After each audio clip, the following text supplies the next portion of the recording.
উত্তরাঞ্চলে প্রথমবারের মতো শিশুদের জন্মগত হৃদরোগ শনাক্তকরণ ও চিকিৎসায় বিশেষ উদ্যোগ নিয়েছে ন্যাশনাল হার্ট ফাউন্ডেশন রাজশাহী। এই উপলক্ষে বুধবার থেকে শুক্রবার পর্যন্ত প্রতিদিন সকাল ৮টা থেকে সন্ধ্যা ৭:৩০ পর্যন্ত প্রতিষ্ঠানটিতে বিনামূল্যে স্ক্রিনিং ও চিকিৎসা সেবা দেওয়া হবে।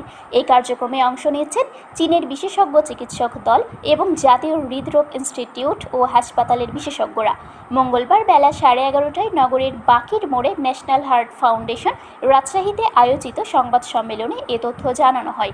সংবাদ সম্মেলনে ন্যাশনাল হার্ট ফাউন্ডেশন রাজশাহীর সভাপতি আব্দুল মান্নান জানান, 3 দিনব্যাপী এই কার্যক্রমে 3 থেকে 18 বছর বয়সী শিশুদের জন্মগত হৃদরোগ শনাক্তকরণ ও প্রয়োজনীয় চিকিৎসা সেবা দেওয়া হবে।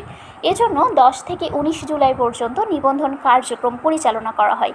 এতে রাজশাহী অঞ্চলের 46টি শিক্ষা প্রতিষ্ঠানের 2800 শিক্ষার্থী নিবন্ধন করেছে। তিনি বলেন, সব পরীক্ষা নিরীক্ষা ও চিকিৎসা সেবা সম্পূর্ণ বিনামূল্যে দেওয়া হবে। যেসব শিশুর জন্মগত হৃদরোগ ধরা পড়বে তাদের রোগের ধরন ও জটিলতা অনুযায়ী বিশেষজ্ঞ চিকিৎসকরা তাৎক্ষণিক চিকিৎসা দেবেন। প্রয়োজন হলে উন্নত চিকিৎসার জন্য জাতীয় হৃদরোগ ইনস্টিটিউট ও হাসপাতাল ঢাকায় পাঠানো হবে। বিশেষ ক্ষেত্রে চীনে চিকিৎসার ব্যবস্থাও করা হতে পারে। এ চিকিৎসা কার্যক্রমে অংশ নিতে চীনের ফুয়াই ইউনান কার্ডিওভাস্কুলার হাসপাতাল, Chinese academy of medical science থেকে 6 সদস্যের বিশেষজ্ঞ দল রাজশাহীতে আসছে। পাশাপাশি এনআইসিভিডির পেডিয়াট্রিক কার্ডিওলজি বিভাগের 8 সদস্যের বিশেষজ্ঞ চিকিৎসক দলও সেবা প্রদান করবে। সংবাদ সম্মেলনে জানানো হয়, এই উদ্যোগের মূল লক্ষ্য শিশুদের জন্মগত হৃদরোগ দ্রুত শনাক্ত করে প্রয়োজনীয় চিকিৎসা নিশ্চিত করা। এতে শিশুদের স্বাভাবিক বৃদ্ধি ও বিকাশ নিশ্চিত হওয়ার পাশাপাশি হার্ট ফেইলিওর, গুরুতর জটিলতা ও অকাল মৃত্যুর ঝুঁকি কমবে।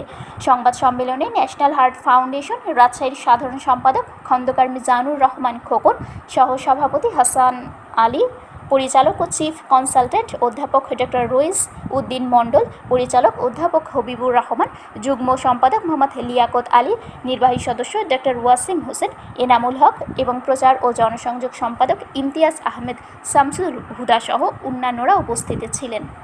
গভর্নমেন্ট দেবে 60 ভাগ টাকা, আমরা দেব 40 ভাগ টাকা। তা আমরা 40% টাকা দিয়েছি। দিয়ে আমরা 18 সাল থেকে শুরু করে 22 সাল 23 সালের মধ্যে আমরা এই পুরো অবকাঠামোটা তৈরি করি, হাসপাতাল তৈরি করি।